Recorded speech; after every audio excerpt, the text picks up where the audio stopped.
योऽन्तः प्रविश्य मम वाचमिमां प्रसुप्तां सञ्जीवयत्यखिल शक्तिधरस्वधाम्ना प्राणांश्च हस्तचरण श्रवणत्वगादीन् तुभ्यं नमोऽक्षरपते पुरुषोत्तमाय अमरवारसो गुणातीतनो सतत चालतो श्रीहरितनो भगत जी अने शास्त्री योगी जी प्रमुख स्वामी ने महंत जी थकी श्री स्वामिनारायण भगवान ની જય, अक्षर पुरुषोत्तम महाराज ની જય, गुणातीतानंद स्वामी महाराज ની જય, प्रमुख स्वामी महाराज ની જય, महंत स्वामी महाराज ની જય, प्रमुख स्वामी महाराज शताब्दी महोत्सवनी जय जय जय। આપણે અંત્યનું 24મું વતનામ્રત 16 સાધનનું એનો વિમર્શ કરીએ છીએ। તેમાં પહેલી શ્રદ્ધા, એના ઉપર આપણે જોઈ ગયા અને હવે આવે છે સ્વધર્મ। શ્રદ્ધા પછી સ્વધર્મ। ગઈકાલે આપણે સ્વધર્મ વિશે ઘણું બધું જાણ્યું હતું। શ્રીજી મહારાજે જે કંઈ કહ્યું છે એના વિશે આપણે પુરુષોત્તમ બોલ્યા પ્રીતિમાંથી એ આપણે જાણ્યું હતું કે ધર્મનો લોપ ન કરવો। ધર્મ એ શું? તો ધર્મ સૂતના વચન એ ધર્મ છે। એટલે સ્વધર્મ એટલે મન ધાર્યું ન કરવું, બસ વચન પ્રમાણે કરવું એ સ્વધર્મ। એમાં પછી પ્રગટ હોય અને જે આજ્ઞા કરતા હોય એ તો યોગી બાપા કે બીજી કરોડ આજ્ઞા કરતા એ આજ્ઞા વધુ છે। પ્રગટની આજ્ઞા એ મોટો ધર્મ, બીજો ધર્મ નહીં પણ મોટો ધર્મ એ સ્વધર્મ। અને ગીતામાં સ્વધર્મે નિધનમ શ્રેય એ કહ્યું છે। એ ધર્મનો અર્થ શ્રીજી મહારાજે મધ્યના 16માં સ્વરૂપ નિષ્ઠા કર્યો છે કે સ્વલ્પમ્યપ્યસ્ય ધર્મસ્ય ત્રાયતે મહતો ભયાત। એટલે સ્વરૂપ નિષ્ઠાનો કે લેશ હોય તો પણ મોટા ભય થકી રક્ષા કરે છે। એટલે ત્યાં સુધી ધર્મને મહારાજ લઈ ગયા કે મહારાજનું સ્વરૂપ। અને પ્રથમના 62માં પણ મહારાજ આ કહે છે કે ભગવાન કૃષ્ણ જ્યારે દેહ મૂક્યો ત્યારે ધર્મ કમ શરણમ ગતઃ એવો પ્રશ્ન પૂછાયો ભાગવતમાં કે ધર્મ કોને આશરે ગયો? તો એમાં ભગવાન પોતે જ, વ્યાસજી પોતે જ કહે છે કે ભગવાને જ્યારે દેહ મૂક્યો ત્યારે ધર્મ છે ને એ ભગવાનની મૂર્તિને આશ્રયને રહે છે। મૂર્તિ એટલે ઉપાસના, ભગવાનની જે ભક્તિ ઉપાસના છે એ સ્વરૂપ નિષ્ઠા, એને આશ્રયને આ ધર્મ રહે છે। એટલે જ્યારે તમને ભગવાન મળે છે ને ત્યારે જ ધર્મ પળાય છે। એટલે નિષ્કાંત સ્વામીએ કહ્યું ને કે જ્યારે મોટા પુરુષોને મળે રે ત્યારે સૌના ધર્મ પળે રે। ધર્મ પાલન થાય એ કેવી રીતે થાય? તો કે ભગવાનના અખંડ ધારક એવા પરમ એકાંતિક સાધુ જ્યારે એને પ્રાપ્ત થાય છે ત્યારે જ ધર્મ પાળી શકે છે। પ્રથમના 62માં કહે છે કે ભગવાનના સ્વરૂપનો યથાર્થ નિશ્ચય થાય તો આ બધા કલ્યાણકારી ગુણ આવે છે। અને એ યથાર્થ નિશ્ચય છે એ મહારાજે કલ્યાણકારી ગુણમાં મૂકી દીધા। એટલે આ ધર્મના પાલનમાં આ બધા ગુણો આવે છે। સત્ય, શૌચ, શાંતિ, આ બધા જે ત્યાગ, સંતોષ, આર્જવ, શમ, દમ, તપ, સામ્ય, તિતિક્ષા, ઉપરતિ, જ્ઞાન, વિરક્તિ, તેજ, બલ, સ્મૃતિ, શૌર્ય, સ્વતંત્રતા, કૌશલ, આ બધા જ ગુણો, કાંતિ, ધૈર્ય, મૃદુતા, માર્દવ, પછી કે પ્રાગલ્ભ્ય, પ્રસર્ય, શીલ, ઓજો, બલ, ભગ, આ બધું જ ગાંભીર્ય, સ્થૈર્યમ, આસ્તિક્યમ, આ 39 ગુણો છે એ ધર્મનું એક સ્વરૂપ છે. એટલે આ ગુણો જેમાં રહે એ ભગવાનના ગુણો છે, એટલે કે સંતમાં આવે છે એવું મહારાજે પ્રથમના 62માં કહ્યું છે કે એ સંતમાં આવે છે. કે ભગવાનને આવી રીતે ભજતો હોય, આમ તો ખરેખર તો પરોક્ષ છે એ ભગવાન પરોક્ષ થતા જ નથી. ભગવાન પ્રગટ હોય છે જ, ઓળખાય નહીં એટલે એના માટે પરોક્ષ. બાકી ભગવાન તો પ્રગટ હોય છે, એટલે આ ગુણો પણ પ્રગટ હોય છે, એટલે ધર્મ પણ પ્રગટ હોય છે. એટલે આ ગુણો કેળવા હોય તો એ પ્રગટને ઓળખીને એનો સંગ કરવો પડે. એ આનો ગલિતાર્થ થયો. જે આપણે આ વાતો કરી એનો ગલિતાર્થ એટલો થયો કે પ્રગટને જ્યારે મળે છે ને ત્યારે આ ધર્મ પડે છે. અને એટલે જ કહ્યું કે મનમુખી ન થવું, ગુરુમુખી થવું. એટલે ગુરુ એટલે પ્રગટ ગુણાતીત, એમાં ભગવાન રહ્યા છે. એને ગુણાતીતમાં આ ભગવાનના ગુણો રહ્યા છે, એટલે ધર્મ માત્ર એમાં રહેલો છે. એટલે સ્વરૂપ નિષ્ઠા રાખે તો ધર્મ નિષ્ઠા રહે જ છે. એનો આ ગલિતાર્થ મધ્યનું સ્વરૂપ કે જે તમે સ્વરૂપ નિષ્ઠા એટલે પ્રગટની નિષ્ઠા કેળવો છો એ બધામાં આ ધર્મ નિષ્ઠા હોય છે જ. ઓછી ઓછી અંશે હોય પણ હોય છે. પછી એની શ્રદ્ધા કેવી છે એ ઉપર એને મદાર રાખે કે ભાઈ મંદ શ્રદ્ધા હોય તો ધર્મનું પાલન મંદ થાય, તીવ્ર શ્રદ્ધા હોય તો ધર્મનું પાલન તીવ્ર થાય. એટલે શ્રીજી મહારાજે જે આપણે ગઈકાલે વાત કરેલી કે ભગવાનની આજ્ઞા છે ને એ એમાં વર્તવું પણ મન ધાર્યું ન કરવું. મન ધાર્યામાં આમ દેખાય ગુણ સારા, યોગી આપણે કહ્યું ને યોગી ગીતામાં કે દેખાય ગુણ સારા પણ એ ગુણ ન કહેવાય, એ ગુણ ન કહેવાય. એટલે ધર્મ છે એનો લોપ ક્યારેય ન કરવો એવું શ્રીજી મહારાજ આપણને આ પુરુષોત્તમ બોલ્યા પ્રીતેમાં ગઈકાલે આપણે જોયું એમાં મહારાજે કહે છે કે ક્યારે પણ અમારા સત્સંગીએ મનમુખી ન થવું. મનમુખી થાય તે ભલે અનેક ધર્મ પાળે, એટલે પણ મનમુખી હોય ને ગુરુ ન મળ્યા હોય એની વાત છે. પરોક્ષમાં માનતો હોય એટલે બિચારો એની રીતે કર્યા કરતો હોય એટલે મનમુખી, એવું પણ એક અર્થ નીકળે કે એને ગુરુ મળ્યા નથી એટલે કરે છે ખરો પરંતુ પોતાની રીતે કરે છે. એ ક્યારે પાર પડે? તુંબડા બાંધીને તરે એવું. ગુરુ મળે એટલે એ વાણમાં બેસી ગયો, એટલે સીધો જ જ્યાં એને ગંતવ્ય સ્થાન છે ત્યાં પહોંચવાનો હોય નક્કી, એ જરૂર પહોંચવાનો. પણ તુંબડા બાંધેલો પહોંચે નહીં, એ તો મજબૂરી ક્યાંય ડૂબી જાય. એટલે મહારાજ આપણને આ ધર્મના પાલનમાં ગુરુ મુખ્ય કહે છે, ગુરુમુખી થવું, મનમુખી ન થવું. એટલે નિયમમાં વર્તે. મહારાજે કહ્યું કે એ માયાના પેચમાં ના આવે. માયાનો પેચ એ બહુ અઘરો છે આ ટાળવો, કે માયાના પેચમાં ન આવે. માયાનો પેચ એટલે દેહભાવ, સ્વભાવ, પ્રકૃતિ, એમાં એ વશ ન થાય. એ માયાના પેચમાં ન આવે. ઇન્દ્રિયો અંતઃકરણના પેચમાં ન આવે. તો કે છે નિયમમાં વર્તતો હોય એ ક્યારે માયાના પેચમાં ન આવે. એ નિયમ જ એની ઇન્દ્રિયો અંતઃકરણ નિયમમાં જ હોય.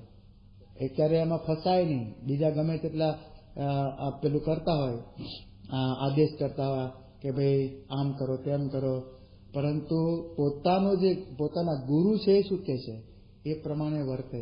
જ્યારે યોગી શતાબ્દી હતી 1992માં, ત્યારે આપણે સ્વયંસેવક દળની રચના કરેલી અને એમાં લગભગ 41 દિવસ સુધી આ સમય ચાલવાનો હતો. અને એમાં બધા જ આખા ભારતના સ્વયંસેવકોને આપણે લીધેલા. તો મુંબઈથી એક સ્વયંસેવક એ પોતે 2 મહિનાની સેવા એ નોંધાવેલી, એ પ્રમાણે એ આવતો હતો. પરંતુ સ્વામી મહાજન હતા યુવક, એટલે એને થયું કે આપણે થોડું આ પણ ધંધો કરતા રહીએ એમ, થોડું સોનું લેતા આવેલા કે લે વેચનું થાય અને સેવા પણ થાય એમ. તે ગઠિયાઓને ખબર પડી ગઈ કે આ સોની છે એની પાસે સોનું લઈ જાય છે, અને એને તો બહુ તકેદારી રાખેલી. તો એ ગઠિયા એની પાછળ એની ટિકિટ લીધી અને એની જે સીટ હતી એની સાથે સાથે તેની સીટ થઈ. તે એક જ કમ્પાઉન્ડમાં થયો હવે કમ્પાર્ટમેન્ટમાં, કે પછી વાતચીત નીકળી કે તમે કોણ છો, તમે કોણ છો. પહેલો તો બનાવતી હોય, બધી રીતે વાત કરી કે હું આ છું એમ કરી. પછી તો સ્ટેશન આવ્યું એટલે પહેલું છે કે આ તમે ફ્રૂટી લાવો, લઈ આવો, ફ્રૂટી લો. રાત હતી અને કે શાંતિથી પછી ઊંઘી જવાય એમ. એટલે કે હું બહારનું લેતો નથી, મારા નિયમ છે. પછી પહેલા બહુ આગ્રહ કર્યો કે આ તો ફ્રૂટી છે, ફ્રૂટીમાં તો લેવાય, એમાં શું વાંધો છે. ફ્રૂટીમાં તો આપણે હાથે અડ્યા ન હોય, કશું ન હોય, અને બધું એકદમ યંત્રથી બધું થયું હોય, પેકિંગ ને બધું જ, આમાં ક્યાં પ્રશ્ન જ છે, ફ્રૂટી તો લેવાય એમ. બહુ પછી આગળ આપણે કે મિત્ર સાથે બેઠા, આ કર્યું તે કર્યું. એટલે પહેલાના વચનની જાળમાં ફસાઈ ગયો યુવક અને ફ્રૂટી પીધી. જેવી પીધી એવો ઘેનમાં ચડી ગયો અને એમાં એટલું ઘેન નાખ્યું હશે ખબર નહીં. તે બધું તો સફાયો થઈ ગયો, લઈ ગયો જે કંઈ હતું એ. પરંતુ આ ગાડી યાર્ડમાં આવી અમદાવાદ અને પેલા સાફ સુફીવાળા આવ્યા ને ત્યારે જોયું કે એક માણસ પડ્યો છે ભાઈ. પરંતુ એને જોયું કે આમ નાડી ધબકે છે, એટલે મર્યો નથી પણ બેભાન થઈ ગયેલો છે. પછી તો એનો ખાંખા ખોળા કરી, પેલા તો એને જે સ્ટેશન માસ્ટર હોય અને અધિકારીઓ હોય એને બોલાવ્યા અને કહ્યું કે આ ભાઈ આને નીચે ઉતારો, આ કોણ છે, શું છે. પછી તપાસ કરી તો એની જે ડાયરી હતી એમાં એનું એડ્રેસ ને ફોન નંબર ને એ મળ્યું. પછી એના સગાનો ફોન નંબર મળ્યા, એ અમદાવાદમાં રહેતા હશે. તો એને ફોન કરીને તેડાવ્યા કે ભાઈ તમારા કોઈ આવ્યા છે સગા અને સ્ટેશને છે, લઈ જાઓ. તે ભાઈ લેવા આવ્યા અને લઈ ગયા, સીધા દવાખાને દાખલ કર્યા કે શું કેમ થયું, બેભાન થઈ ગયા છે. દવાખાને દાખલ કર્યા. 3 દિવસે એનું ઘેન ઉતર્યું. પહેલા એ બાટલા ચડાવ્યા, કર્યું તે કર્યું, ડોક્ટરે સારું તાકેદારી રાખી, પરંતુ બધું ફંફોસીને પેલા ચોર લઈ ગયેલા. થોડોક ધર્મનો લોક, એને નિયમ લીધેલો કે મારે બહારનું કંઈ ખાવું નહીં, પીવું નહીં. પરંતુ આમાં આવી ગયો, ફસાઈ ગયો કે ભાઈ આમાં શું વાંધો છે. એ પેલા ફ્રૂટીમાં ઘેન પીવા દીધું, ઘેનમાં વયો ગયો. તો આપણું આવું જ થતું હોય છે, થોડોક જ નિયમનો લોક. પછી તો એ ભાઈ નાઈ નાખ્યું, કારણ કે એ કઈ આવવાનું તો થોડું, સોનું કે ગયું જે કઈ, પરંતુ સેવામાં પછી લાગી ગયો. તો એ બચી ગયો જીવ, કારણ કે એના સગાવાલા અહીંયા હતા અને બધું હતું. ધારો કે કોઈ ન હોય, કંઈક તમને પડ્યા અને પછી ઘેનમાં કાઢી મૂકે અને કંઈ નીચે નાખી દે, ફેંકી દે, એ પછી જંગલમાં પશુઓ ખાઈ જાય, ટ્રેનમાં ફેંકી દીધું હોય. તો આ તો ભગવાનની દયા કે એને કંઈ એવું કર્યું નહીં, એને એમાં સુવડાવી દીધો, નીકળી ગયા. તો આવું છે કે ધર્મનો લોભ ક્યારે ન કરવો, આજ્ઞાનો લોભ કે બહારનું ખાવું ને તો ખાવું જ નહીં. નિયમ લીધો, નિયમ જ છે, મારે પતી ગયું, મારે ખવાય જ નહીં. એટલે એ નિયમ હોય ને તો પડાય, નિયમ ન હોય ને તો પછી ખાઈ લે, પી લે, બધું થાય. હવે આને તો નિયમ હતો જ, તો પણ એ પેલામાં આવી ગયો એની લાજ શરમમાં. તો એ લાજ શરમ હોય તો નિયમ, લાજ શરમ કાઢી મૂકો તો પછી નિયમ ન પડે. એટલે લાજ રાખવી જ જોઈએ, ગુરુની લાજ. એટલે મહારાજ આપણને આ એક વાત કરે છે કે નિયમમાં વર્તે તે માયાના પેચવા ના આવે, તળમાં બુડે નહીં. પણ પ્રથમ તરતા શીખો, પછી તેને ભીતિ ટળે છે. શીખે નહીં ત્યાં સુધી મહાબળવાન મનુષ્ય હોય પણ જળથી ડરે. સત્સંગનું પણ એવું છે. એટલે મન ધાર્યું મહારાજ કહે છે કે ન કરવું, નિયમ પાલન કરવું એટલે કરવાનું જ. અને એ જો ન કરે તો એને મોટું વિઘ્ન આવતું હોય છે બધી રીતે, ધનનું, શરીરના રોગો થાય, આ બધું જ. માંગરોળમાં અન્નકૂટ ઉત્સવ પછી શિહેરી કહે, અમારા જે વચન છે તેમાં પ્રતીતિ લાવીને તે પ્રમાણે વર્તશે તેનો અમે મોક્ષ કરીશું.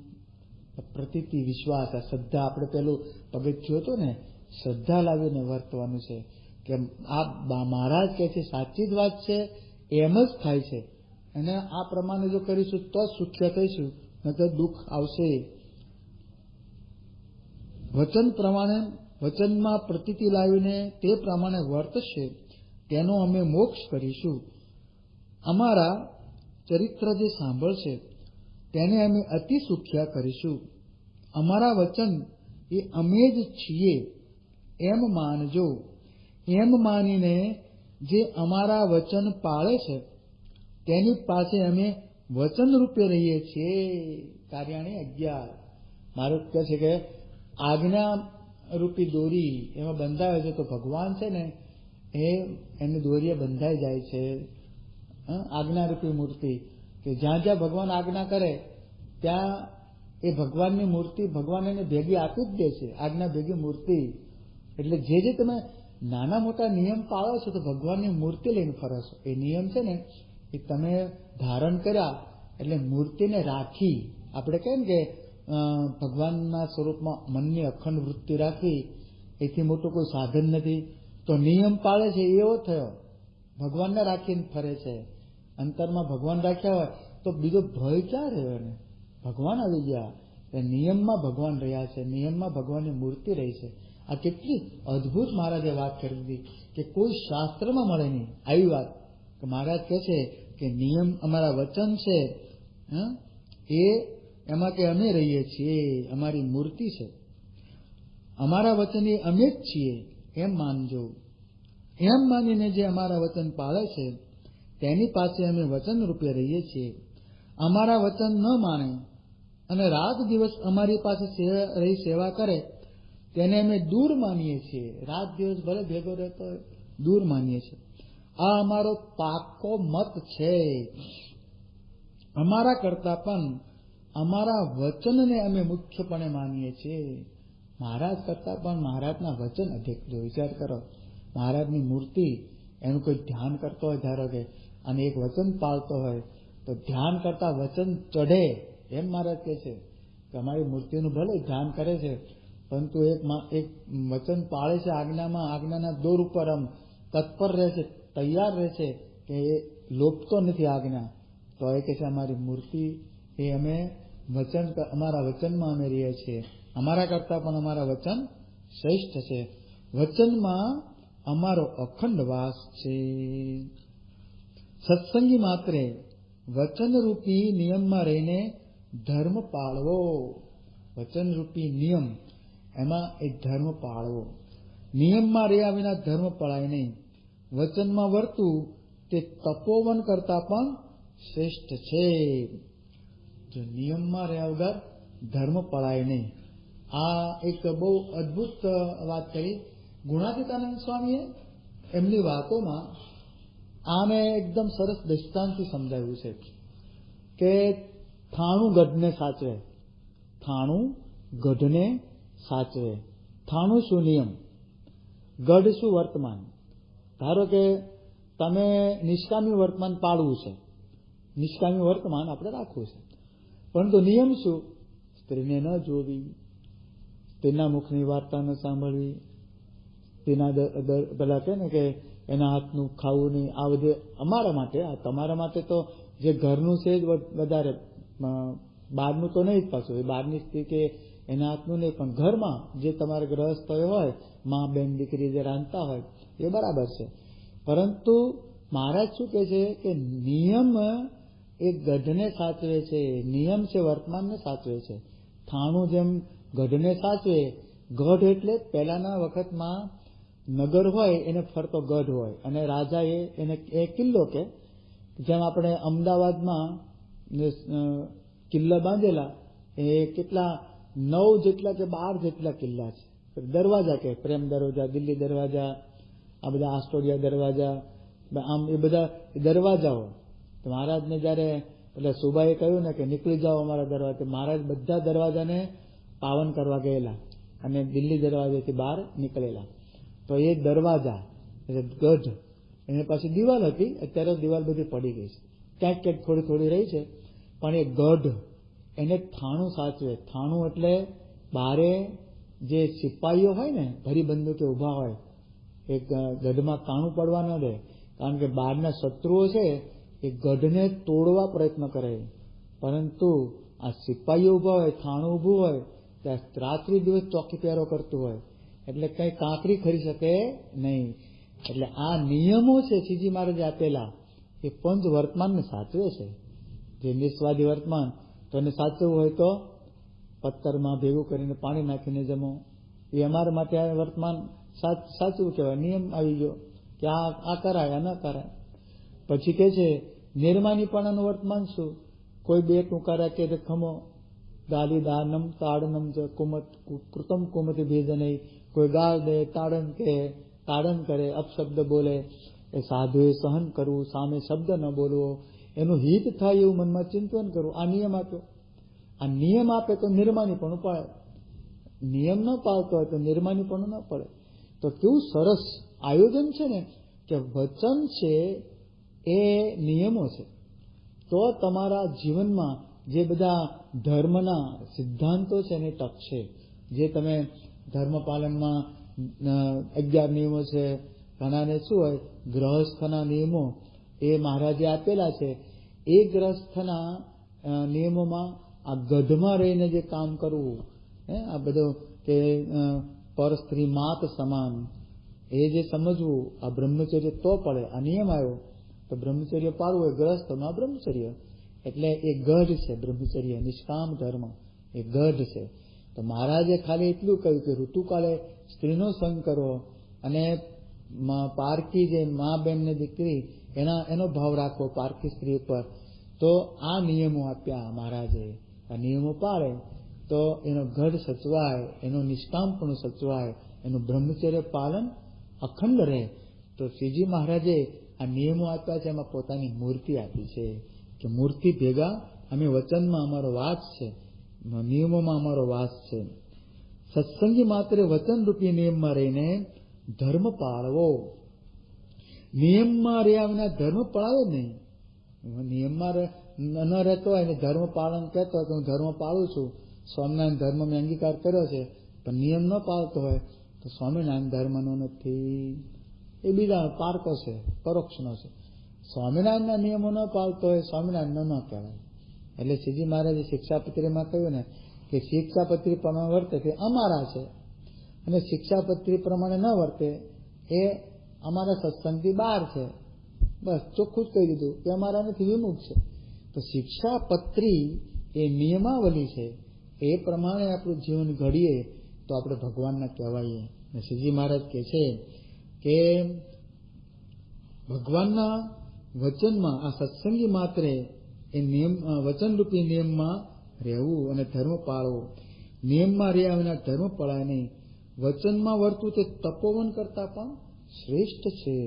તમે ઘણાનો એવું હોય ને કે આપણે જંગલમાં જઈને તપ કરીએ, તપોવન, કે જ્યાં કોઈ બધું સાંસારિક વાતાવરણ જ ન હોય, કશું જ.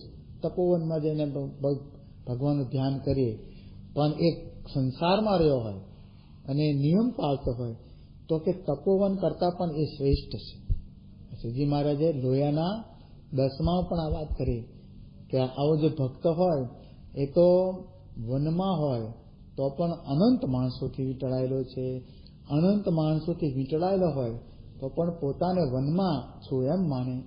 આ નિયમમાં રહેતો હોય ઇન્દ્રિય અંતઃકરણ, અને આ એક સ્થિતિ બંધાઈ જાય છે. ભગવાને એ કહ્યું કે નિયમ પાળતા પાળતા ભગવાન એક કરુણા કરે છે, દ્રષ્ટિ કરે છે, તો આવી એને સ્થિતિ પ્રાપ્ત થઈ જાય છે. એને કંઈક કરવાનું રહેતું નથી. અલમસ્ત જ્ઞાનમાં એ રાચવા માંડે છે.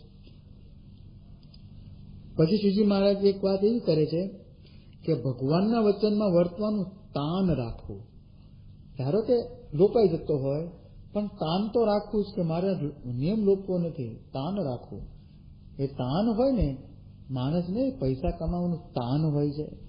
એ ગમે તે કરીને ગમે તે ધંધા શોધી કાઢીને પણ પૈસા ભેગા કરવા, પૈસા કમાવા છે, એ તાન આવ્યું તો એ ધંધો એ શોધી કાઢતો હોય છે.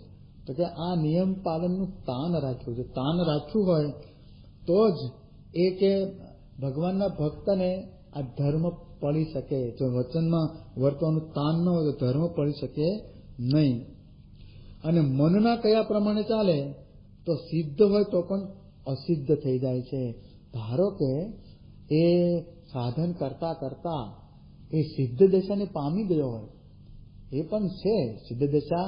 જેમ અસ્વસ્થામાં હતો એ બ્રહ્મરૂપ કહેવાતો હતો, એ સાધને કરીને થયેલો, પરંતુ સત્પુરુષ નહોતા મળ્યા. થયો હોય બ્રહ્મરૂપ કહેવાતો હતો, પણ સાધન કરતા કરતા બસ કે એ સિદ્ધ થાય ખરો સાધન કરતા કરતા, પણ જો નિયમ ન પાળતો હોય તો એ સિદ્ધ નથી, અસિદ્ધ છે. એમ મહારાજ એ કહે છે કે જો એ સિદ્ધ થયા પછી નિયમમાં ન રહેતો હોય, ભગવાનના નિયમમાં તો એને રહેવું જ પડે.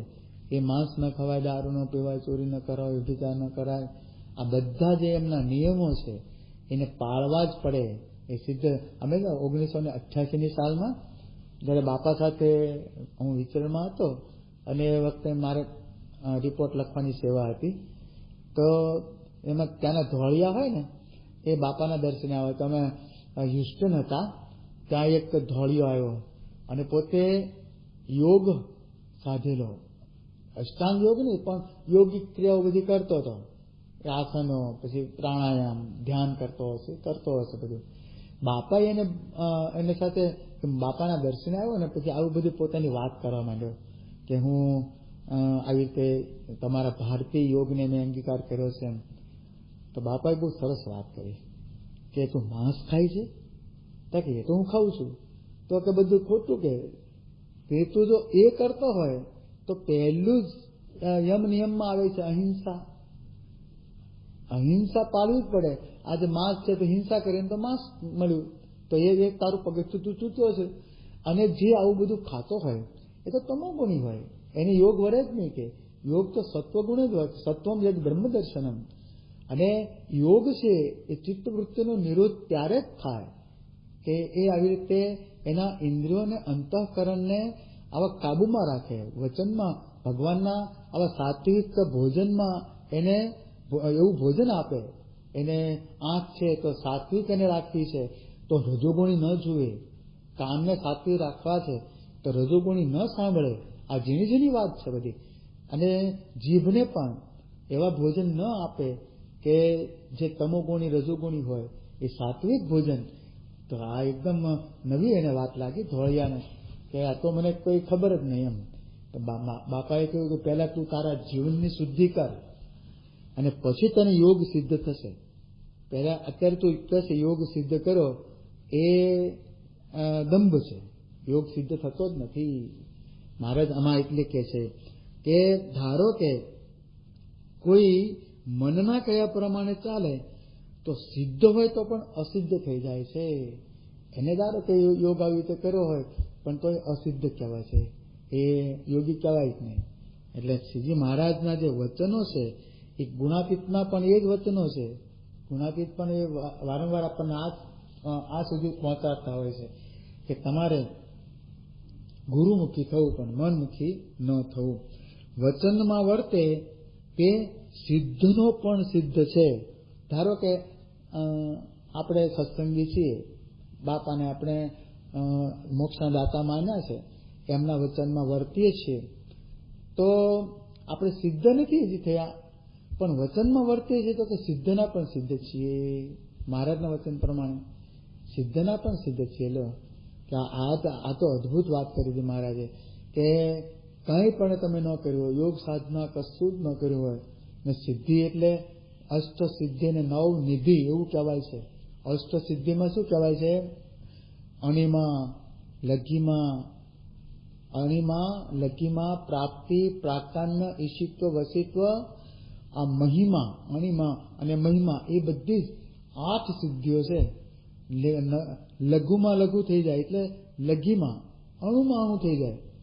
જેમ હનુમાનજી હતા એ સીતાની શોધમાં જતા હતા, વચ્ચે પેલી રાક્ષસી આવી અને એ ટાપુ હતો, ટાપુ પર થોડા વિસામો લેવા જરા રોકાયા. હવે દરિયામાં રહેતી હતી, રાક્ષસી આવી અને મોટું સ્વરૂપ કર્યું. તો હનુમાનજી એનાથી મોટા થયા. પેલા રાક્ષસી હું તને ખાઈ દઉં એમ કરીને ખાવા માટે આમ મોઢું ફાડ્યું. તો એવું મોટી આમ પર્વત જેવું થયું. હનુમાનજી ડબલ થયા, એનાથી મોટા થઈ ગયા. તો પહેલેથી પેલી રાક્ષસી એટલી મોટી થઈ ગઈ. તો હનુમાનજી કેટલું ભગવાનનું સ્મરણ કરી અને એકદમ નાના થઈ ગયા, મચ્છરિયા જેવા થઈ ગયા. એટલે પેલું મોઢું બંધ કરે ને ત્યાં તો તાળવે બધે મોઢામાં ફરીને બહાર નીકળી ગયા અને સામે હાથ જોડીને ઉભા રહી ગયા કે જો તાર ખાવો તો ને મને, હવે મોઢામાં પાછો નીકળી જશે. પછી એને આશીર્વાદ આપ્યા કે જા તારું કામ થશે. તો અણીમાં આ સિદ્ધિ હતી એને ભગવાનની કૃપાથી અણીમાં સિદ્ધિ, લઘીમાં સિદ્ધિ, મહિમા એટલે મોટા મોટું થઈ જાય પર્વત જેવું. સ્વરૂપાનંદ સ્વામીને મહારાજે નરકના કુંડ ખાલી કરવા મોકલ્યા ને ત્યારે રસ્તામાં કહે છે મોટો રાક્ષસ ઉભો છે. તો મહારાજને એને કહ્યું કે મહારાજ આ તો બહુ મોટો છે. તો કે તમે અમારું સ્મરણ કરીને તમે પણ સંકલ્પ કરો, તમે મોટા થશો. રાક્ષસ કરતા મોટા થયા એમ કરીને પેલો એનાથી મોટો થયું. આને સંકલ્પ કર્યો કે મહારાજ મને પ્રગટ મળ્યા છે. તો સ્વરૂપાનંદ સ્વામી મોટું સ્વરૂપ ધારણ કર્યું. એમ કરીને એને જીત્યો. એવું આપણે પણ જાણીએ છીએ કે પ્રગટના ઉપાસકો હોય તેને આવી સિદ્ધિઓ એને સહેજે પ્રાપ્ત થતી હોય છે. અણીમાં, લઘીમાં, મહિમા, પ્રાપ્તિ, પ્રાકાન્ય, ઈશિત્વ, વસિત્વ, આ બધી સિદ્ધિઓ છે, અષ્ટસિદ્ધિ. તો કે છે મહારાજ શું કહે છે કે નિયમમાં વર્તે છે ને એ ધારો કે આને સિદ્ધિ પ્રાપ્ત કોઈ નથી થઈ તો પણ સિદ્ધોનો પણ એ સિદ્ધ છે. કેવું જે નાનામાં નાનો નિયમ પાળતો હોય એ ગામડામાં રહેતો હોય પણ એ જો ભગવાનના નિયમો પાળતો હોય સિદ્ધોનો પણ મહારાજ કે સિદ્ધ છે. એટલે હવે ખ્યાલ આવે છે ને કે જે અક્ષરધામમાં જવા માટે આ અષ્ટસિદ્ધિ એને કોઈ એને હેસિયત જ નથી. આપણે કરવું હોય કે એ અષ્ટસિદ્ધિને નવનિધિ એ આપણે એમ કે સિદ્ધ કરીએ આ લોકમાં, પણ મહારાજ કહે છે કે નિયમ પાળો ને બસ અમે આપ્યા તમે સિદ્ધોના સિદ્ધ છો. તમને સિદ્ધો નમસ્કાર કરે. તો શ્રીજી મહારાજને એક આપણને આ ખાસ કહેવું છે કે સ્વધર્મે નિધનમ શ્રેય. આ અમારા નિયમ આપેલા છે, તમે એ પાળશો તો સિદ્ધ થઈ જશો. મનના કયા પ્રમાણે ચાલે તો સિદ્ધ હોય તો પણ અસિદ્ધ થઈ જાય છે. વચનમાં વર્તે તે સિદ્ધનો પણ સિદ્ધ છે. ભગવાન પરોક્ષ થઈ ગયા એમ જાણતો હોય તેને ભગવાનના વચન પ્રગટ માની તેમાં વર્તવું. જો આમાં મહારાજે મધ્યનું ચોથું છે ને કંઈક એમાં મહારાજ પ્રશ્ન પૂછે છે કે ભગવાન પ્રગટ હોય ત્યારે તો બરાબર છે કે એમને આજ્ઞા પાડવી પણ એને રાજી કરવા. પરોક્ષ હોય ત્યારે શું કરવું? તો મહારાજ કહે છે કે એના જે આદેશો છે, નિયમો છે એ ધર્મમાં વર્તવું. પરોક્ષ હોય ત્યારે એના આદેશો પાળવા. એ મહારાજ આમાં પણ વાત કરે છે કે જો ભગવાન પરોક્ષ થઈ ગયા હોય એમ માનતો હોય કે પ્રગટના એને નિષ્ઠા ના બેઠી હોય તો ભગવાનના આદેશોને વળગી રહેવું. તો કે છે એ ભગવાનના વચન પ્રગટ એમાં ભગવાન પ્રગટ રહ્યા છે એમ માનીને પણ વર્તન તો રાખવું જ. એ વર્તન રાખશે ને તો ભગવાન જેમાં પ્રગટ છે એને મેળવી આપશે. વચન પાળતો હોય, આજ્ઞા પાળતો હોય તો ભગવાન જેમાં પ્રગટ છે એની ઓળખાણ કરાવી આપે. જેમ સંતમાં પ્રગટ છે ભગવાનમાં ઘણા બધા વતનામાં મહારાજે વાત કરી જ છે કે હું એવા સંતમાં પ્રગટ રહું છું. પ્રથમ 27, પ્રથમ 37, અંતે 26, અંતે 35 આ બધા વતનામૃતોમાં મહારાજ કહે છે. એને વડતાલનું 19 એમાં કહે છે કે જ્યારે જ્યારે ભરતખંડને વિશે આ જીવને મનુષ્યનું શરીર મળે છે, મનુષ્ય દેહ પ્રાપ્ત થાય છે ત્યારે ભગવાનના સાધુ એ જરૂર પૃથ્વી પર વિચરતા હોય છે. તેની ઓળખાણ થાય છે ત્યારે ભક્ત થાય છે. એટલે પ્રગટ તો હોય છે પણ ઓળખાયા ન હોય એને ત્યાં સુધી પરોક્ષ મનાય જ છે. બાકી પ્રગટ તો હોય છે. એટલે મહારાજ આપણને આમાં કહે છે કે ભગવાન પરોક્ષ થઈ ગયા એમ જાણતો હોય કે ભગવાન પરોક્ષ છે એમ પ્રગટ નથી તો એને વચનમાં વર્તવું. બસ એ વચનમાં જો વર્તે તો એને ગમે તેમ કરીને રક્ષા થાય. એ રક્ષા એ પ્રગટમાં જ રહેલી છે. તો પ્રગટમાં એ વચનમાં વર્તે તો ભગવાન એને વચનમાં પ્રત્યક્ષ દેખાય અને પ્રત્યક્ષ એની રક્ષા કરતા હોય છે. પછી મહારાજે એ વાત કરી કે અમે કહીએ તે મુજબ સેવા કરે અને તેમાં ક્યારેય ન મૂંઝાય તેને અમે સેવામાં રાખીએ છીએ. એટલે મહારાજ કહે છે કે મનના મતે ન ચાલતો હોય, અમારા મતે ચાલતો હોય, અમે કહીએ તેમ કરતો હોય. મહારાજ કે અમે એવાને સેવામાં રાખીએ છીએ. મનનું ધારું કરે તેવા સંતો વર્ણી અને પાળાને ત્યજી દઈએ છીએ. મનનું ધાર્યું કરતા હોય એને તમે છોડી દઈએ છીએ. મહારાજને છોડી દેતા હોય એટલે અક્ષરધામમાં જ ન જાય ને પછી જો ભેગા ધારો કે મહારાજના સ્ટાફમાં મહારાજના જે આખા બધા સેવકો હતા એનું આખું લિસ્ટ આધારામ સ્વામીએ હરિચરિત્રમૃત સાગરમાં મૂકેલું છે કે મહારાજને જગાડવા હોય, નવડાવવા હોય, રસોઈ કરવી હોય, સમયે સમયે પાણી આપવું હોય, બધા સેવકો જુદા હતા. તો મહારાજ એવા સેવકોને રાખતા હતા, વચનમાં વર્તતો હોય, નિયમ પાળતો હોય, અને મહારાજને રાજી કરવા મથતો હોય, એમની આજ્ઞામાં રહેતો હોય કે મહારાજ કે અમે એને જ રાખીએ છીએ. ભવ બ્રહ્મા નારદ વગેરે મનગમતા માર્ગમાં ચાલ્યા તો તેઓ ફજેત થયા છે.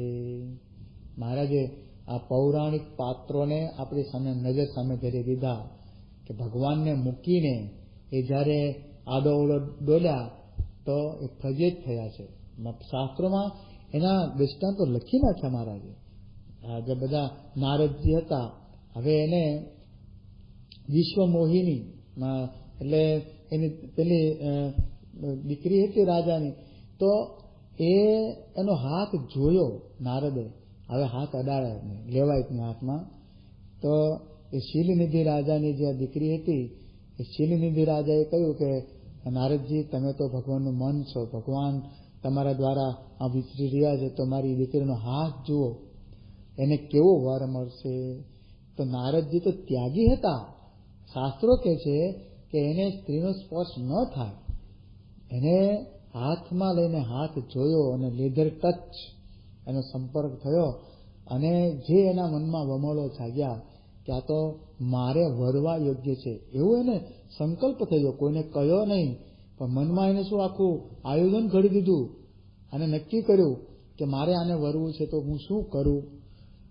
એને પહેલું એ કહી દીધું કે રાજા તારે આના માટે તો સ્વયંવર રચવો પડશે. એ પોતે રાજાઓને પસંદ કરે, કારણ કે આ તો તારી દીકરી વિશ્વ મોહિની નામ છે એનું, એટલે એના જેવું રૂપ ને કુળ ને એ તો એ પોતે સ્વીકારે. જ્યારે રાજાઓને જોવે ત્યારે એ તો મેળ પડે. એટલે સ્વયંવર રચ. અને આ બાજુ અહીંથી નીકળી સીધા ભગવાન પાસે પહોંચ્યા નારદજી, વિષ્ણુ ભગવાન પાસે. અને આમ ખોટી ખોટી વાત બનાવવા માંડ્યા કે ભગવાન હું ત્રણેય લોકમાં ફરું છું, મૃત્યુ લોકમાં માણસોને પોતાના રૂપનું ગૌરવ આવી ગયું છે, ઘમંડ આવી ગયો છે. એટલે તમે મને એવું રૂપ આપો ને કે એવું કોઈનું રૂપ જ ન હોય, કોઈનું રૂપ એવું હોય નહીં, એવું મને તમે રૂપ આપો. ભગવાન તો અંતર્યામી હતા, જાણતા હતા આ મારો ભગત છે તો મને બનાવી રહ્યો છે. ભગવાન કે તથાસ્તુ, પણ મારા ભગવાન એટલે એક કામ કરજો કે એની સાથે સાથે પેલા મારા પર્વત મામા છે ને એનું મુખ માકડાનું કરજો. ભગવાન કે તથાસ્તુ, મારે શું વાંધો છે.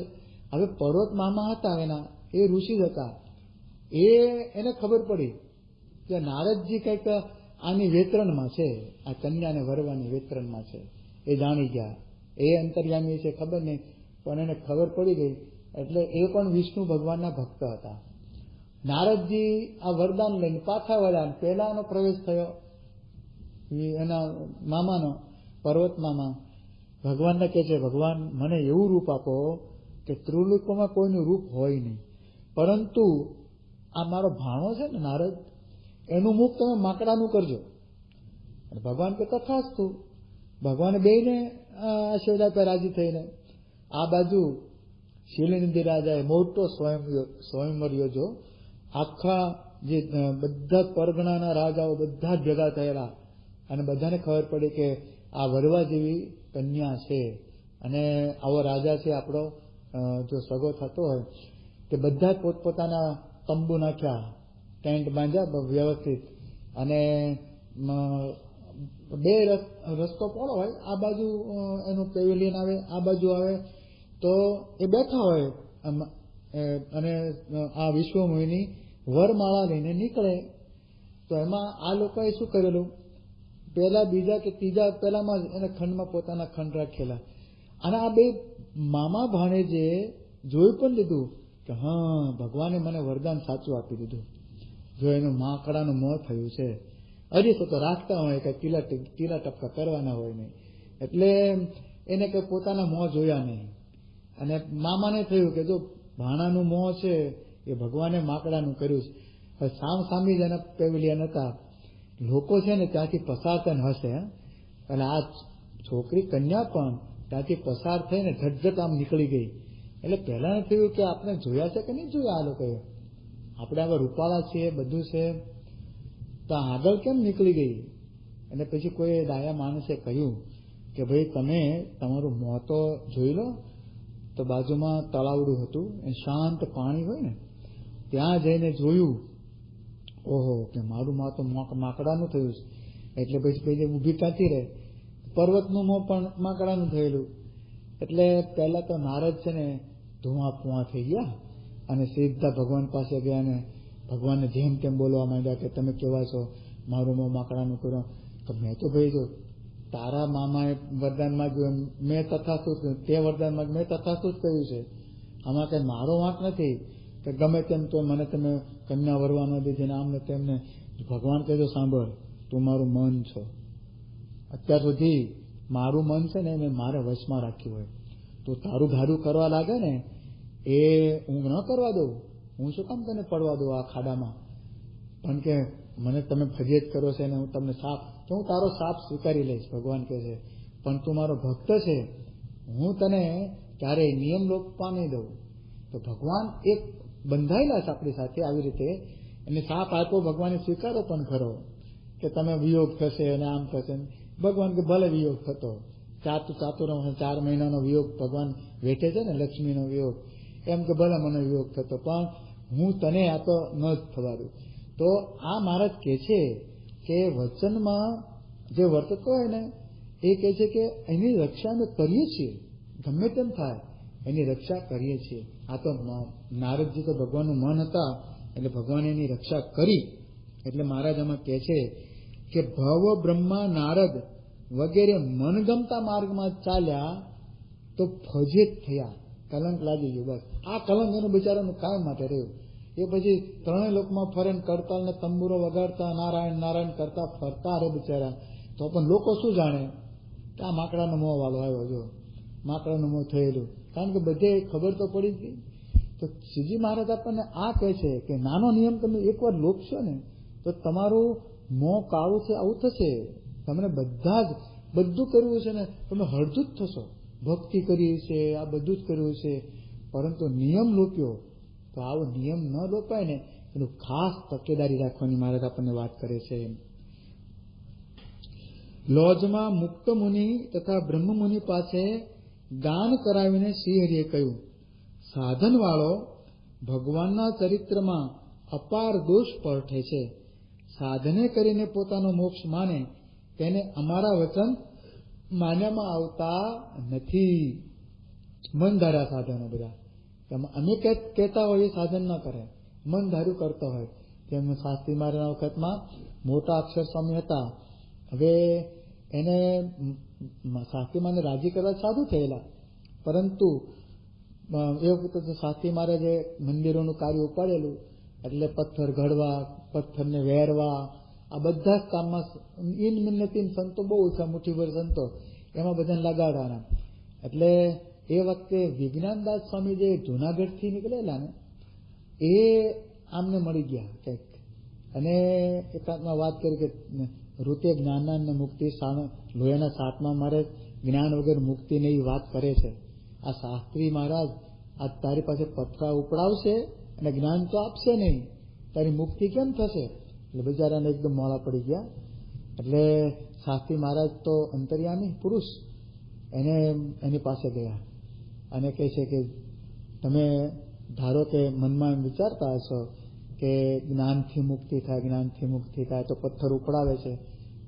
તો જો તને જ્ઞાન આપો ને તો આમ આપી દઈશ, એમ કહીને પોતાનો જમણા હાથનો અંગૂઠો એમના કપાળમાં ચાંદલો કરીને એ જ જગ્યાએ ડીસોટો કર્યો કે તને જ્ઞાન તો હું આમ આપી દઈશ. અને ખરેખર એને એકદમ અંતરમાં બળતરા થઈને માફી માંગી શાસ્ત્રી મહારાજની, કે મને માફ કરજો, મને થોડો કુસંગ થઈ ગયો. શાસ્ત્રી મહારાજ કે વાંધો નહીં, લાગી જાઓ, પથરા પહેરવાની સેવામાં તો લાગી ગયા પછી. પરંતુ એ કહેવાય છે કે એ અંતિમ અવસ્થામાં પ્રજ્ઞાચક્ષુ થયેલા કોઈ વર્તામત વાંચતો હોય ને એમાં એને જો ભૂલ પડે તો આ ભૂલ બતાવે કે આ તમારા આ શબ્દ નહીં, આ શબ્દ બોલો. એટલું એને વર્તામતનું પાનાનું શબ્દનું જ્ઞાન થઈ ગયેલું શાસ્ત્રીમાની કૃપાથી. તો અહીંયા કે છે કે વચનમાં ન વર્તતો હોય અને સાધન વાળો કે ચરિત્રમાં અપાર દોષ પડે. આ સાતમાનું ચરિત્ર મંદિરો બાંધવાનું એ બોલો સાધન વાળો છે તો ત્યાગની તો કથા બહુ હતી વિજ્ઞાનદાસને, એટલે આવું બધું કહેતા હશે. ઈર્ષા ભાવ પણ ખરો. યોગી બાપાને તો બહુ મારેલા. એ તો આપણે એની જયારે જીવન ચરિત્ર વાંચીએ છીએ ખ્યાલ આવે છે. પરંતુ આવો એને લોકો પણ એને માનતા હોય, કારણ કે સાધન વાળો હોય ને, કંઈક ને કંઈક તપ વ્રત કરતો હોય. આમ તો ગંભીર સાધુ હતો, પણ મહારાજ કહે છે કે એ ભગવાનના ચરિત્રમાં, આ સંતના ચરિત્રમાં અપાર દોષ પડે છે. મંદિરો બાંધે છે તો પથરા ખડકે છે એમ એને લાગતું હોય કદાચ. ધારો કે તો કે સાધને કરીને પોતાનો મોક્ષ માને તેને અમારા વચન માન્યામાં આવતા નથી, એટલે એનો મોક્ષ પણ થતો નથી. માટે અમારા વચન પ્રમાણે જ વર્તવું. અમારા વચનમાં અનંત સાધન રહેલા છે. સાધન માત્ર આમાં આવી ગયા, જે કે તે એમાં આવી ગયું બધું જ. અને પેલા એક હરિભક્ત હતા ને, એનું નામ ભૂલી ગયો, મને યાદ આવશે તો હું કહીશ. પરંતુ એ ગામના રાજાએ એને કહ્યું, એટલે તું આ માળા ફેરવે છે એમાં તારું કલ્યાણ થશે.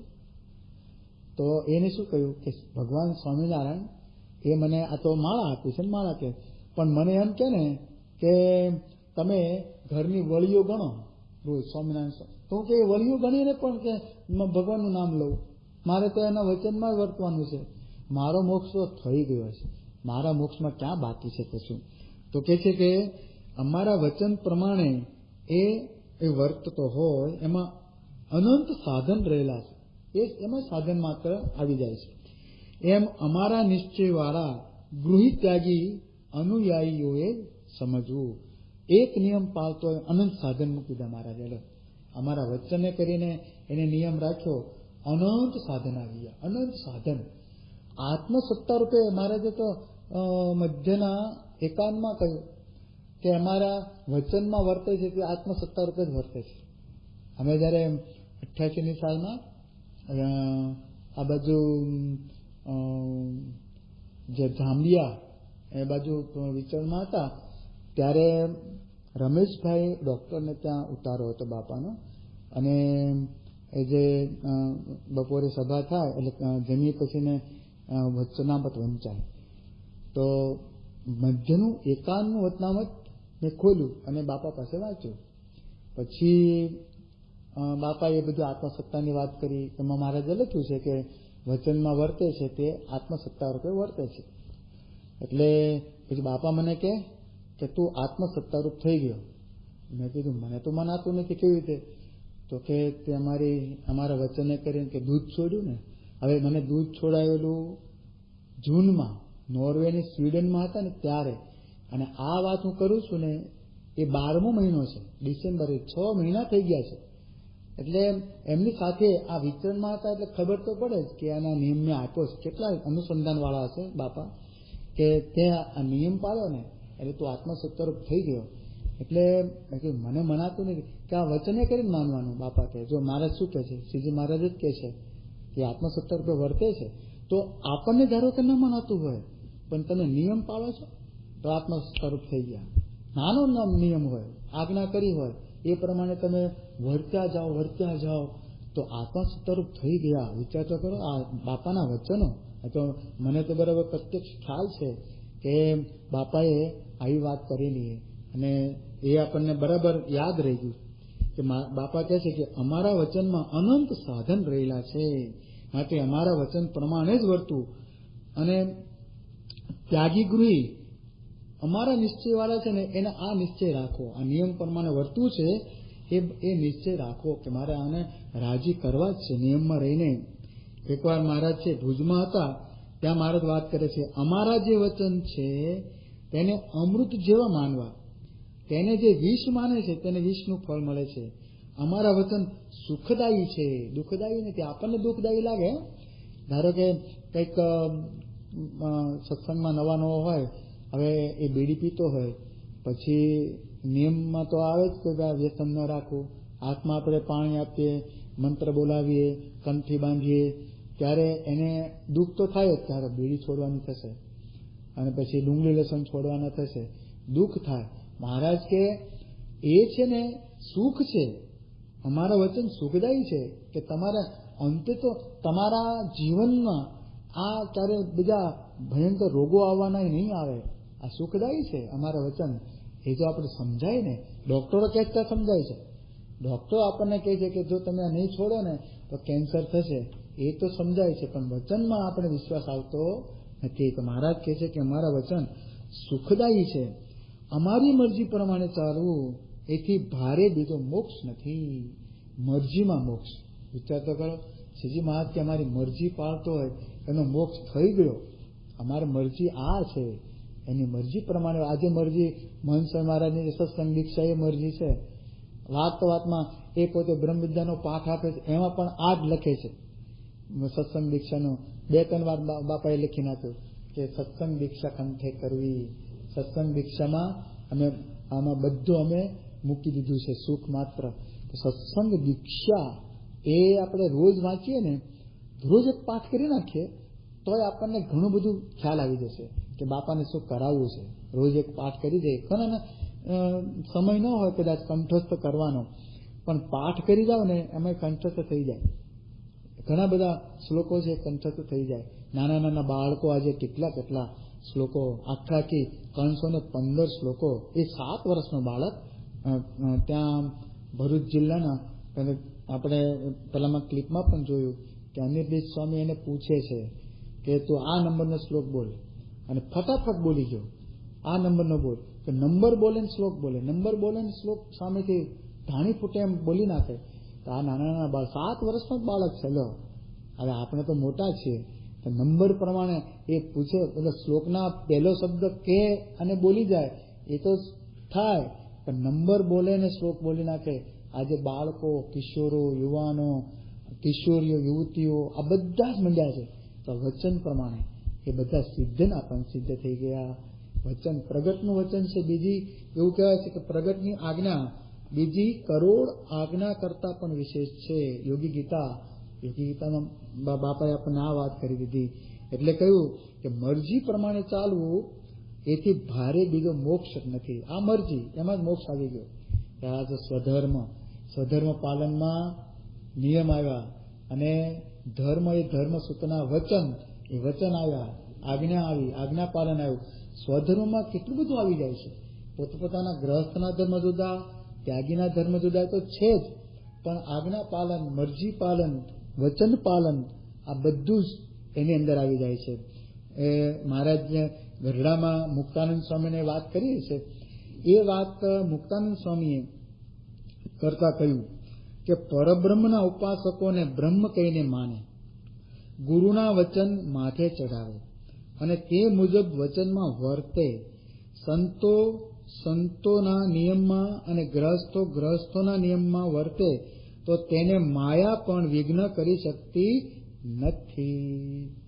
માયા એને રોકી શકતી નથી. વિચાર તો કરો, જે માયાએ મોટાના આમ ભોં ભેગા કરી નાખ્યા છે, એવી માયા ભયંકર. ગુણાતાન સ્વામી કહ્યું છે ને કે માયા એવી ખીજી છે કે કરો પાડીને મારી નાખે અને પૃથ્વી ફાડીને મેં ઘાલી દે, એવી માયા ખીજી છે. પરંતુ જે મોટાના આશ્રય આવ્યા છે, મોટા એટલે અક્ષર બ્રહ્મ ગુણાતાન સ્વામી, એની માયા થકી રક્ષા થાય છે. આશરો એમાં વચન આવી ગયા, વચન પાળે છે. તો મહારાજ આમાં એ જ કહે છે કે એ માયા પણ એને વિઘ્ન કરી શકતી નથી, કારણ કે માયા ભગવાનને આધીન છે. જે મનના કયામાં વર્તે છે તેને માયા ગળી જાય છે. મનના કયામાં વર્તતા હોય માયા એને ગળી જાય છે. નિયમ પાળવાનું કયું હોય, અને પછી આપણને હાકે, પછી નિયમમાં ઢીલાશ રાખતા હોય તો લોપવા માંડે. 1 વાર લોપે, 2 વાર લોપે, પછી તો એનું પરંપરા ચાલે. આ બધા નિયમો એટલે કહે છે કે એક નિયમ લીધો હોય એને જીવનભર સારધાર પાળી બતાવવો. બસ આ નિયમ જો આવી રીતે પાળીએ ને તો કહે છે કે એને માયા ગળી શકતી નથી, બીજાને માયા ગળી જાય છે. અને કહે છે કે નિયમમાં ન વર્તે એને સત્સંગમાં તેનો પગ ટકતો નથી, અને અંતે વિમુખ થઈને 184 ભટકે છે. 184 ભટકે છે. અને હાલકોલા સાધુ હતા તે એ હાલાપોલા એટલે શું, નિયમ પાળે ન પાળે એવો સાધુ હતો મહારાજના વખતમાં છે. તે કહે છે કે એને સાથે બધા કોઈ હેત કર્યું, હરિભક્તો એની પાસે બેસીને વાત સાંભળે, કંઈક એને પદાર્થ જોઈતો તો લાવી આપે, એટલે આવી રીતે હેત થયું. પેલા ભગત બિચારા એ નિર્દોષ હતા, પણ એને સંગ ઓળખ્યો નહીં કે આ નિયમ વગરનો સાધુ છે, સ્ત્રી ધનમાં લપટાયેલો છે, એવું એને ભાન નહીં, અને એનો સંગ કર્યો તો કહેવાય છે કે એ સાધુ મરીને ભૂત થયો. આને આ હરિભક્ત જે સંઘમાં હતા એને કહેલું કે સ્વામી તમે મને અંતકાળે તેડવા આવજો. તો જરૂર આવીશ. અને ખરેખર હરિભક્તનો અંતકાળ આવ્યો ને સંત દેખાયા. એને થયું કે ઓહો આ સાધુ છે એ વચન પાળ્યું ખરું, મને તેડવા આવ્યા. પછી તેને તેડીને ક્યાં લઈ ગયા? નરકના ખાડે લઈ ગયા. નરક એટલે જ્યાં બધા ટપટી કરતા હોય ને, અને બધું મળ ને ક્યારો બધો હોય ત્યાં નાખ્યો હોય ને. એટલે અહીંયા ક્યાં મને લાવ્યા? તો કે આ જ આપણું ધામ. કેમ કે તે મને ઓળખ્યો નહીં, તે મારો સંગ કર્યો, તો હું તો નિયમ ધર્મથી ભ્રષ્ટ થયેલો છું, એટલે હું નિયમ પાળતો જ નતો ભગવાનના. કે મારો શું વાંક, તારો એટલો વાંક, તે ઓળખ્યા વગર સંગ કર્યો, એટલે એને ભૂત થવું પડ્યું. મહારાજ કહે છે કે ઓળખીને સંગ કરવો, જ્યાં ત્યાં ન ભરાવું. સત્સંગી જીવનમાં તો બહુ સરસ વાત કરી છે કે જે સાધુ એક કોડી જેટલું દ્રવ્ય રાખતો હોય, એના મોઢે ભગવાનની કથા સાંભળે તો પણ સાંભળનારો નરકે જાય. એટલે સાધુ દ્રવ્ય રાખે, આ તો બધો બેઠો સભામાં કથામાં, પણ સાંભળનારો નરકે જાય, તો એટલે કથા કરનારો તો શી દશા થાય. એટલે સત્સંગી જીવનમાં લખ્યું છે. તો જો સાધુને પણ ઓળખવા, જે સાધુ આવી રીતે પંચ વર્તમાન ન પાવતા હોય તો એનો સંગ ન કરવો. પંચ વર્તમાને યુક્ત હોય એવા સાધુ તો જે પ્રગટના ઉપાસક હોય ત્યાં તમને મળે, બીજે ન મળે. બીજે તો કંઈક ને કંઈક, કારણ કે એને ગુરુ મળ્યા નથી, વર્તમાન પડાવી કોણ શકે. જયારે મોટા સંતને મળે રે ત્યારે સૌના ધર્મ પડે રે. જ્યાં પ્રગટ ભગવાનને મળે છે ને ત્યારે જ સંત પોતાના ધર્મ પાળી શકે, ગ્રસ્ત પોતાના ધર્મ પાળી શકે, બધા પોતપોતાના ધર્મ ત્યારે જ પાળી શકતા હોય છે. એટલે મહારાજ કહે છે કે જો એનો સત્સંગમાં પગ ટકતો નથી અને અંતે વિમુખ થઈ 184 ભટકે છે, વિમુખ થઈ જાય છે, 184 ભટકતો થઈ જાય છે. સંતનો હરિજનનો કે અમારો અભાવ કોઈ સંત હરિજન રતિભાર પણ લે તો તે દિવસે દિવસે ક્ષયના રોગીની પેટે ઘટતો જાય છે. જેતલપુરમાં શિહરીએ વાત કરતા કહ્યું, અમારો સાધુ જો નારી સન્મુખ જુએ તો તેને અમે લબાડ માનીએ છીએ. અમારા સાધુ થઈ જે સ્ત્રીઓ સન્મુખ બેસે ને કોઈ પણ રીતે સ્ત્રીઓનો પ્રસંગ રાખે તેની મતિ વિપરીત થઈ જાણવી. અમારા વચનનું ઉલ્લંઘન કરી વર્તે તેની મોહબત અમે રાખતા નથી. સંત વર્ણી કે પરમહંસ પછી જે પણ નિયમ ભંગ કરે તેને સત્સંગથી બહાર કરીએ છીએ. ભલે ગમે તેવો તે ગુણવાન હોય તો પણ આ રીત રાખી છે, કારણ કે જીવ ગયા પછી કાયા છે કામને. મહારાજ કીધું કે જીવ વયો ગયો પછી શું કાયા કારણ, ગમે તેવો ગુણવાન હોય પણ નિયમ ભંગ કરતો હોય તો અમારો સત્સંગી નથી. એવાની લેશ પણ મોબાત અમે રાખતા નથી. બાઈ ભાઈ સર્વ હરિભક્તોના નિયમોની પણ આ રીત અમે બાંધી છે. એ તજીને પોતાની રીતે ચાલે તે ગુનેગાર છે. આ સ્વધર્મ મહારાજ બતાવે છે. સ્ત્રીઓનો સત્સંગ તો વિવેક વિનાનો જ હોય છે. માન દઈ બોલાવે તેને તે આધીન થાય છે, અપમાન કરે તેને કલંક લગાડે છે. સીતા જેવી કોઈ સ્ત્રી થઈ નથી, પણ લક્ષ્મણને વણ વિચાર્યું કહ્યું તો બીજી સ્ત્રીઓની તો શી વાત કરવી. તેનાથી દૂર રહે તે જ બચે છે. જો આપણને મહારાજે નિષ્કામ ધર્મ પાલનમાં એકાએક ખાસ વાત આ કરી કે નિયમ પાલનમાં પણ નિષ્કામપણું છે, એક નિયમ છે. અને એ નિયમમાં જો કોઈ ન વર્તતો હોય ને તો મહારાજ કે અમારો સત્સંગી નથી. એને સાધુ પણ કે અમારા નિયમ ન પાળતો હોય તો અમારો સાધુ નથી. જો સીધું મહારાજ કહે છે કે અમારો સાધુ તો નારી સન્મુખ જોતો હોય તો અમે લબાડ માનીએ છીએ. લબાડ એટલે લેવા દેવા જ નથી કઈ. આ લોકનો પામર જેવો જીવ મહારાજ એને છોડી દેશે. તો શ્રીજી મહારાજના નિયમો છે એ સાધુથી માંડીને ગ્રહસ્થ, નાના મોટા, ભાઈ સર્વને આ સ્વધર્મ મહારાજે આપ્યા છે અને એમાં વર્તવું એ જ હવે આપણી આ એક મોટામાં મોટી જે કહો ભક્તિ કહો કે આસ્થા કહો કે શ્રદ્ધા કહો, એ નિયમ પાલન કરવું. બસ એ નિયમમાં વર્તવું. ભલે પ્રાણ કંઠે આવી ગયો હોય તો પણ નિયમ લોપવો નહીં. મહારાજ કહે છે અમારો નિયમ છે.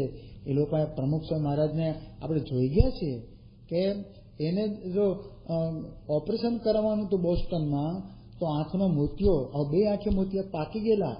તો બાપા કે અમે દેશમાં જઈને કરાવીશું, અહીંયા નહીં કરાવ્યું. કારણ કે ડોક્ટરે શું કહેલું કે અહીં તો સ્ત્રી નર્સ આવશે. તો બાપા કહે છે સ્ત્રી નર્સ અમારે ન જોઈએ. તો તમારે એને સ્થિતિ આપે પછી તમે બેભાન થઈ ગયા. બેભાનમાં પણ એ અમારો નિયમ અમે પાડીશું. તો પછી તો પુરુષ નર્સ આ શોધી કાઢ્યા. એ આવ્યા પછી બાપાએ ઓપરેશન કરાયું. તો આ ગુણાતીત લક્ષણ છે. આ મહારાજ અખંડ રહ્યા છે, નિયમનો લોપ કરતા નથી. તો આપણને એ નિયમમાં વર્તાવી શકે છે. નાના નાના નિયમો એ આપણે પાળી શકીએ છીએ. એનું કારણ જ આપણા ગુરુ છે.